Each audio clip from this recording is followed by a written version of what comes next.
اعوذ باللہ من الشیطان الرجیم بسم اللہ الرحمن الرحیم۔ السلام علیکم دوستو بلیک ہولز کائنات میں کشش ثقل کے مونسٹرز ہیں۔ وہ اتنے طاقتور ہیں کہ شاید ان سے بڑھ کر یونیورس میں کچھ نہ ہو، حتیٰ کہ روشنی بھی ان کے ہانپنے سے نہیں بچ سکتی، وہ اسے بھی نگل جاتے ہیں۔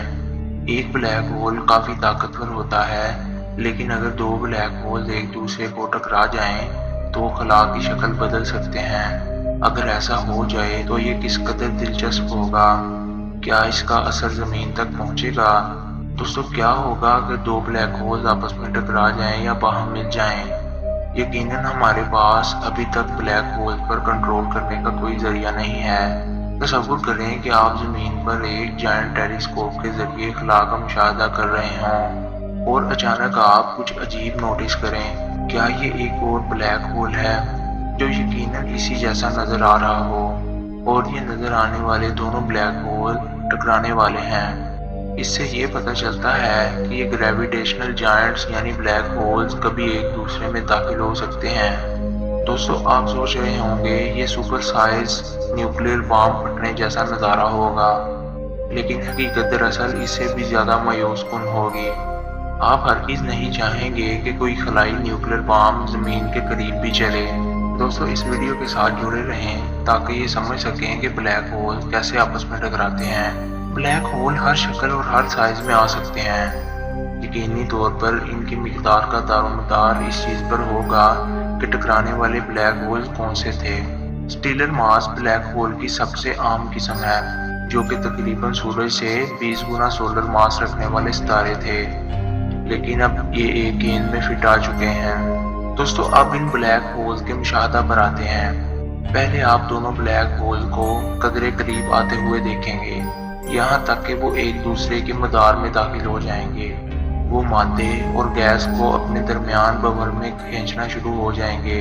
دوستو آپ سکون میں رہیں، کیونکہ ان کے مرکز کے ملنے کے لیے ہزاروں سال کا عرصہ درکار ہوگا۔ لیکن جب یہ دونوں بلیک ہول آپس میں مل جائیں گے، وہ تھوڑا سا گھومیں گے اور ایک نیا بڑا بلیک ہول بن جائیں گے۔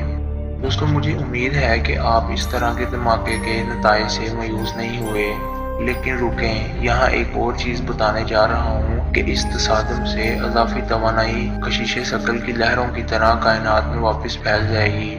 جیسا کہ میں نے پہلے بیان کیا کہ بلیک ہول کا ملنا یا ٹکرانا اپنے ارد گرد کے اسپیس کی شکل تبدیل کر سکتا ہے۔ اس ٹکراؤ کی وجہ سے گریویٹیشنل ویوز خلا کو چیرتی ہوئی جائیں گی۔ البرٹ آئنسٹائن نے گریویٹیشنل ویوز کی نشاندہی تقریباً 100 سال پہلے کی تھی، لیکن سائنسدان 2015 تک ان ویوز کا مشاہدہ نہیں کر سکے۔ اس کے بعد لائگو گریویٹیشنل ویو آبزرویٹری نے آخرکار گریویٹیشنل ویوز 8 سال کی محنت کے بعد ڈیٹیکٹ کی۔ ان ویوز کے متعلق دلچسپ یہ ہے کہ کیا یہ سورج اور زمین کے درمیان فاصلے پر ہوتی ہیں یا نہیں۔ آپ کو یہ فرق دیکھنے کے لیے کئی اور ٹکرانے والے بلیک ہول کو دیکھنا ہوگا۔ لیکن سپر میسو بلیک ہول کے بارے میں کیا خیال ہے؟ کیا ان کا ٹکراؤ بھی حیران کن ہوگا؟ ان بلیک ہول کا ماس ہمارے سورج کے ماس سے ہزاروں یا لاکھوں گنا بڑا ہوتا ہے۔ دوستو سوال یہ ہے کہ کیا سپر میسو بلیک ہول بھی آپس میں ٹکراتے ہوں گے؟ دو سپر میسو بلیک ہول اس وقت تک قریب نہیں آتے جب تک یہ اپنے گریویٹیشنل بیلنس کو نہ پہنچ جائیں اور اپنے آربٹس میں جم جائیں۔ لیکن اگر ان کے درمیان ایک اور تیسرا سپر میسو بلیک ہول حائل ہو جائے تو تینوں آخرکار آپس میں ٹکرا جائیں گے۔ یہ کوئی بہت زیادہ بڑا ایٹامک ایکسپلوژن نہیں ہوگا، لیکن یہ پورے یونیورس میں بہت زیادہ طاقتور گریویٹیشنل ویو چھوڑے گا۔ اس حقیقت کے باوجود کہ بلیک ہول نہ رکنے والی ناقابل تلافی قوت ہے جسے کوئی چیز بھاگ نہیں سکتی، لیکن ہمیں ان کے ٹکراؤ کا کوئی زیادہ خوف نہیں ہے۔ دوستو اگر یہ ٹکراؤ ہمارے سولر سسٹم کے کہیں قریب پڑوس میں ہو، تب یہ اپنے آس پاس زمین سمیت تمام سیاروں کو تباہ کر دیں گے۔